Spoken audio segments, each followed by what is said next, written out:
Assalamu alaikum class. So in today's lecture I will gonna explain technical writing. What is the definition of technical writing, what are its purpose, its characteristics, principle and process. So first of all, coming towards the definition of technical writing, what basically technical writing is. Well, technical writing is a type of writing where the author is writing about a particular subject that require directions, instructions, and explanation. Fine. So like technical writing is used to inform, to instruct, or to direct a specific audience through a maximum clarity and we could say precision with a specific goal in mind. So such phenomena is known as technical writing. Well, coming towards its purpose, so purpose, or we could say importance of technical writing. So the purpose of writing is to provide information, and other purpose is to convey your work effectively, and the language is straightforward, direct, or we could say precise or concise, and easy to understand. Like it is easy to understand, and it explains how object work. Fine. So coming towards its characteristics, so just like any other form of writing, it has certain characteristics which distinguish from other types of writing. So it is different from writing an essay, poetry, fiction, and non-fiction. Fine. Like it includes novels, so it is quite different from such stuff. Then coming towards the second characteristics, well, the language is direct, as I've told you in the purpose, and the language is straightforward, fine, to the point, or we could say concise or precise, and the writer will avoid words which people don't understand. Fine. And it is informative and also structural. Well, it is clear and straightforward, and the writers stick to the subject matter, and it provides information in clear and concise way, and the writer use clear language, which is like easy to understand to readers. Fine. Well, coming towards the next characteristics of technical writing, so we could say accuracy. It means have no irrelevant talk or stuff like that. So the writer will avoid irrelevant information, and it should be based on facts and figures. Fine. It should be accurate, and that is why I have written here accuracy.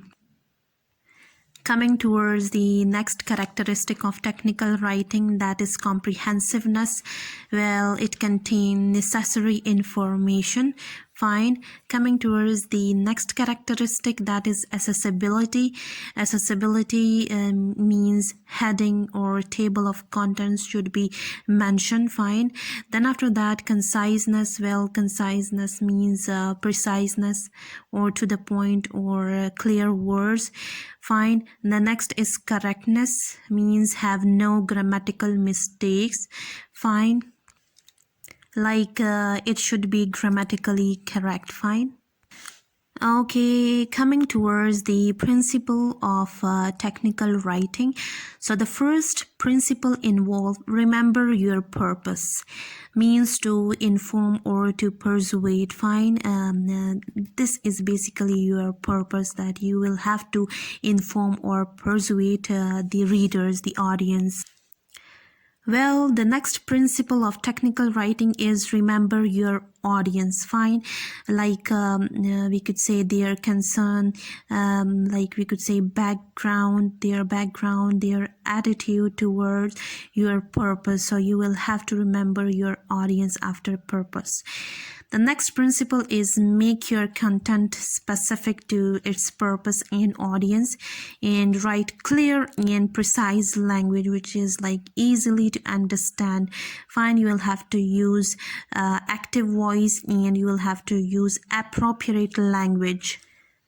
The next principle involve make good use of visuals. For example, like good page, or we could say designs and graphics. Fine. So you will have to make good use of visuals. Then after that, be ethical. or we could say truthful and no plagiarizing, like it should be free from plagiarism. Fine. Okay, now coming towards the process of technical writing, which is way too much important. Fine. So here, first of all, before starting up with the process of technical writing, let me tell you the definition of process first, that what basically process is. Well, process is a series of actions or steps taken in order to achieve a particular end. Fine, this is known as process. Well, it involves the following steps. The first is preparation, and in preparation we could say here are some of the headings. It comes in under preparation. So the first is establish your primary purpose. Fine. So means you will have to establish your primary purpose. Simply ask yourself, what do you want your reader to know and believe or be able to do after reading this report? State your purpose precisely. Fine.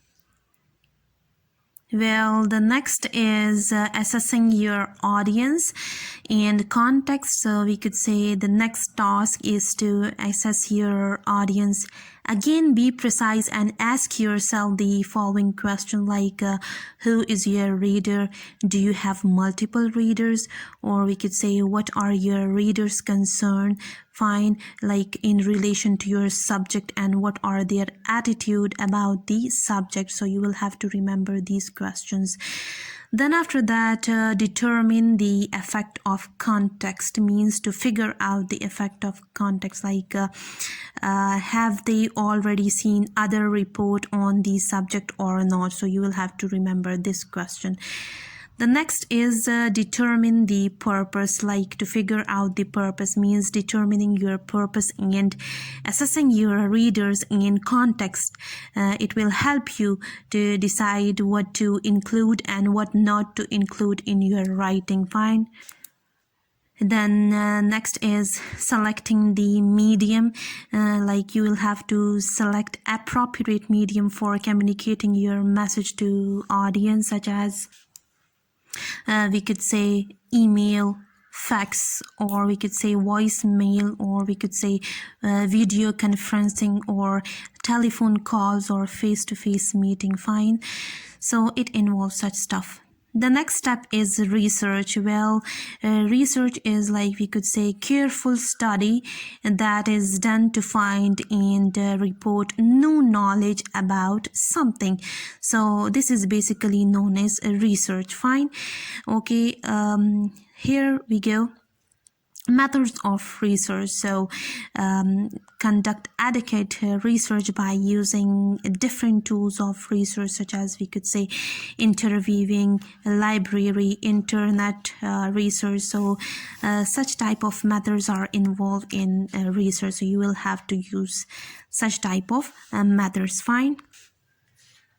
The next step is source of information. So source of information here, it includes your own knowledge, then we could say knowledge of people outside your workplace, then internet sources, library resources, printed and electronic sources, interview subject matter expert. Okay, so these are the source of information. The next step is organization. Well, the information should be organized coherently, and the information should be organized effectively. Fine. And you need to determine or figure out the best way to structure your ideas, like you will have to organize your ideas. Well, coming towards the next step, that is methods of development. Well, you will have to choose appropriate method that best suits your subject, reader's need, and your purpose. For example, if you are writing about the history of an organization, so you will have to use a chronological order, like you will have to organize it. Fine. Then after that, the next step involves outlining, fine, or we could say key points. So a well-developed outline ensures that your document is complete and logically organized. Then we could say outlining breaks large or complex subjects into manageable parts, and it also enables to emphasize key points by placing them in the position of greatest importance. Fine. So this is what we call it outlining. The next step is writing draft. Well, you will have to expand your outline into paragraphs and prepare rough draft. Then you will have to open up the report, and we could say opening of a report should announce the subject and give readers essential background. Fine. Well, the next step is revision. So you will have to read and evaluate the draft. Then you will have to check your draft for accuracy, for completeness, and for effectiveness. Then you will have to remove extra information. Then you will have to read your rough draft several times. Then you will have to concentrate on coherence, spellings, and punctuation, like it should be grammatically correct. The next step is final draft. So final draft is formed after revision, and it should be complete in every aspect. Fine. That is why the name indicates it is final draft. Like a final draft of the document is formed after revision and editing, and final draft should be complete in every aspect and free from errors. Fine. And then after that, here comes the conclusion. So we could say the process of technical writing is a systematic procedure, or it is planned or orderly procedure which involves different steps to write a technical writing report. And in this process, the writer produces a complete and effective report after analyzing the audience needs and content. Fine. So that was all about technical writing. Thank you.